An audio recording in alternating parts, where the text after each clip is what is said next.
everyone, I'm Obi. And I'm Katie. Welcome to KO, and it's health, food, and everything in between.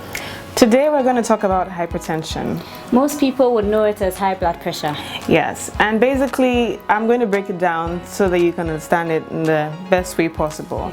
There are two figures you need to know when you're talking about your blood pressure. There's a figure on top, it's called the systolic, and the one below is called the diastolic. Yes. Now, if your systolic is above 140 millimeters of mercury, which is the unit being measured, over your diastolic, which is above 90 millimeters of mercury, you have hypertension. There are different stages of hypertension, stage 1, stage 2, stage 3, but not to bore you with that, we'll just talk about the general ones.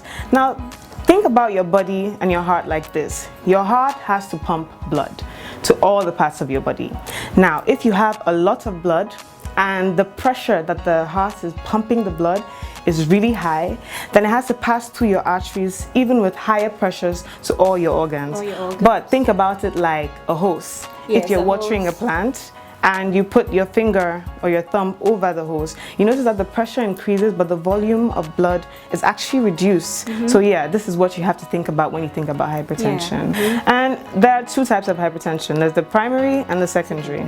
The primary is mostly, we call it essential, meaning it's either genetic or it's hereditary. But the secondary is from external factors. Yes, your environmental factors. And in recent times, it has been found that your secondary is what causes most people's hypertension. Yeah, the older you are with age, you have more chances of getting hypertension. If you're African or African American, then you have more chances of it. The more obese you are, you also have higher chances of getting hypertension. Your sex, so males have a higher chance of getting hypertension when they're younger and females when they're older. Basically, what complications of hypertension are there? We'll take it from head to toe. So from the head, you have strokes. We all have a father or a grandfather who suffered a stroke in his life because he's had uncontrolled hypertension. And then down to your eyes. You can have blurred vision, you can even go blind. We call it the hypertensive retinopathy. Yes, and then you can have a heart condition, and then your kidneys can fail, your liver can fail. So yeah, it could be quite fatal. So there are digital blood pressure monitors that you can actually use to check your blood pressure daily in case you don't want to go to your doctor every single time. But if you monitor this, then you already know the upper limits, 140 over 90. If either of this is increased, you might have high blood pressure. But also there are different things that can cause your blood pressure to go up. Say when you're anxious, when you're excited, it can also cause your blood pressure to go up. So that doesn't necessarily mean that you have a complication.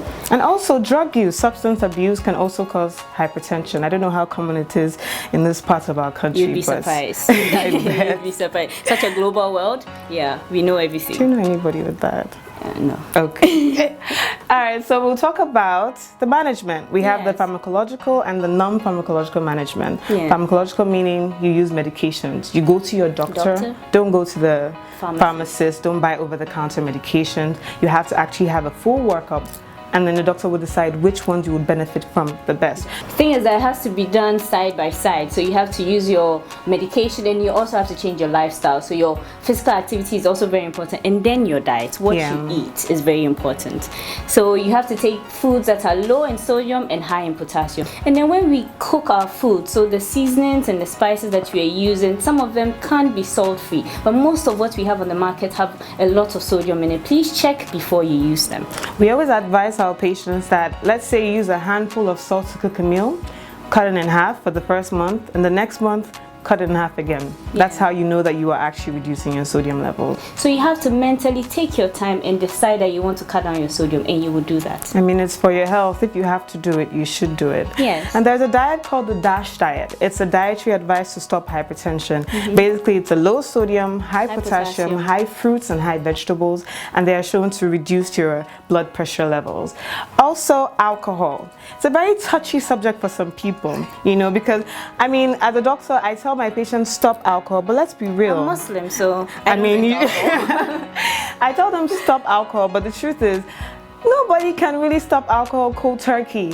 So there's you can take 30 meals a day if you're a man and 15 meals a day if you're a woman. But think about it, 30 meals, how big is that?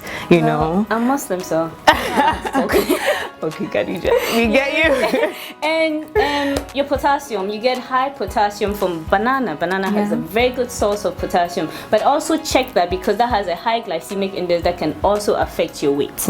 Even coconut juice has really high levels of potassium as well. Also, obesity. Did you know that if you cut your weight by 10 kilograms, you can actually reduce your blood pressure between 5 to 20 millimeters of mercury? Yes, because it's fat, and fat is stuck at different parts of your body. So if it's in the way of your arteries and narrowing the ways of your arteries, definitely is going to when you affect reduce your blood pressure. cholesterol. Yes. Yeah, you have a point, you do.